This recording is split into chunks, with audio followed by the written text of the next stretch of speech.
Y el cacharrito final, que está aquí, es el auricular.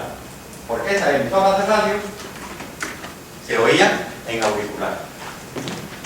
Ese era el problema.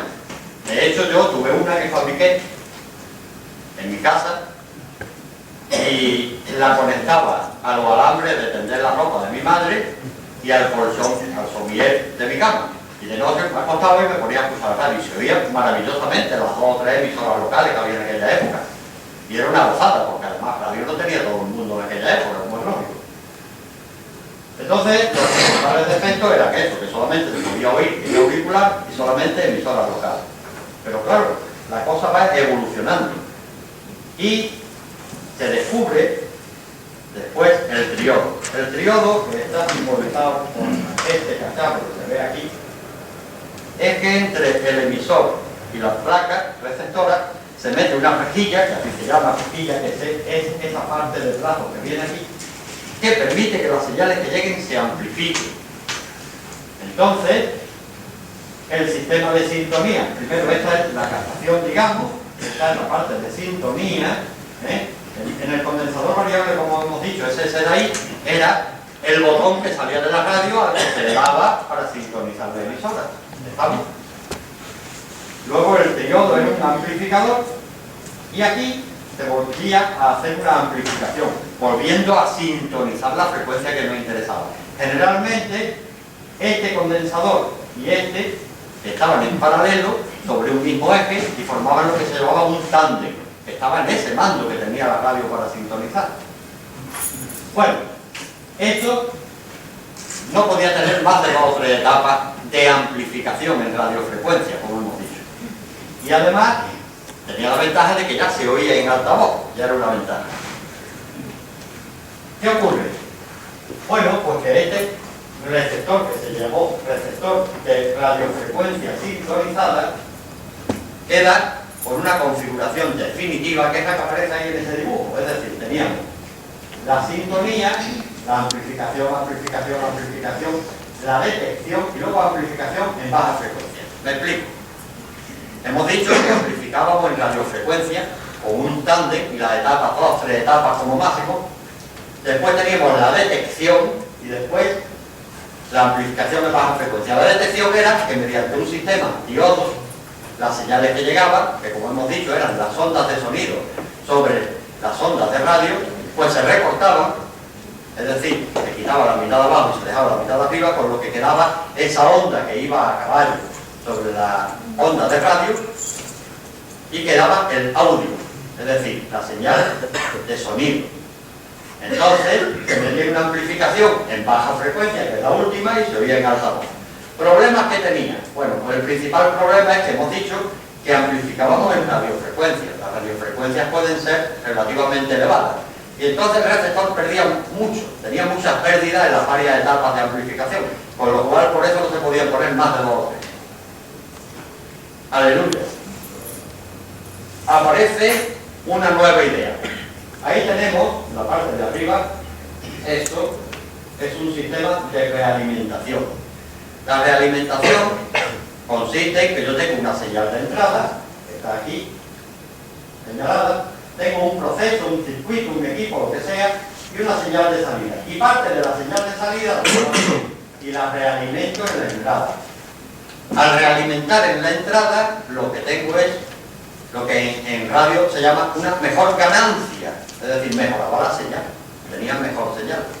Aquí abajo tenemos un circuito primitivo de realimentación que tenía la ventaja de que mejoraba la señal sin tantas etapas como las otras que habíamos visto antes. El equipo de radiofrecuencia con realimentación queda configurado como se ve ahí. Tenemos la sintonía, etapas de amplificación, realimentación, después la detección y la amplificación en baja frecuencia, prácticamente igual que otro. Tenía ventajas, mejorábamos la señal, pero también tenía sus inconvenientes. Uno de los inconvenientes, vosotros no habréis visto posiblemente, al menos la mayor parte de vosotros funcionar un receptor de esto. Cuando tú te ponías a sintonizar, además de sintonizar, después con otro mando realimentaba. Y si te pasaba en la realimentación, entraba un zumbido en el altavoz porque lo que hacía es que empezaba a oscilar, creaba una oscilación propia del circuito cuando te pasaba. Y entonces ya no se oía nada, era más que pum, pum, pum, pum, pum, un golpeteo enorme en el altavoz. Pero bueno, tenía sus ventajas sobre los sistemas anteriores. Maravillas de la ciencia. Aparece un nuevo método, que es el receptor superheterodino. El receptor superheterodino consiste en que tenemos la etapa de sintonía. Después hemos visto ahí una etapa que pone M/B, que es mezcla o batido. ¿Por qué? Porque el receptor superheterodino tenía una etapa osciladora propia, que creaba una frecuencia que iba variando conforme la de sintonía, y la mezclaba con la de sintonía, con lo cual sacaba siempre una frecuencia que se llama frecuencia intermedia del orden de los 425 kilociclos, que era una frecuencia que admitía la amplificación sin demasiadas pérdidas. Generalmente, las etapas de amplificación estas que aparecen aquí, que se llamaban de frecuencia intermedia, por eso, estaban presintonizadas con un núcleo de ferritas y tenían unas pérdidas mínimas. Venían además las bobinas metidas en una caja, en una caperuza de aluminio, y no tenía problema. Después la detección y la amplificación en baja frecuencia, igual que el resto de los receptores. Esto era un receptor maravilloso. Era un receptor estupendo, porque ya nos permitía sintonizar lo que quisiéramos. De hecho, bueno, aquí tenéis un esquema del receptor superheterodino típico con todas las válvulas. Esta que se ve en mitad y mitad es que eran válvulas dobles. Es decir, este tipo de válvulas tenía una mitad que podía ser un pentodo, otra mitad que podía ser un triodo, u otro pentodo, o un exodo, y entonces la misma válvula servía para dos etapas distintas, por eso está dibujada en ella. En cambio la otra que está dibujada entera, esta de aquí, es una válvula completa. Bien, pues ahí tenéis un complicado esquema, más o menos, de un receptor superheterodino clásico de la época. ¿Y qué lo he encontrado? Pues que el receptor, que podría tener modelos como ese, que se ve ahí a la izquierda, ha evolucionado enormemente. Nos hemos encontrado con que ha pasado de una etapa muy primitiva a una prácticamente muy eficiente. Y todo el mundo ya quería tener radio. Yo recuerdo, en la calle donde yo vivía, que en principio el único aparato de radio que había en mi casa era un mamotreto mucho más grande que ese, enormemente grande, que lo trajo mi padre. Y las vecinas venían a mi casa a escuchar la radio.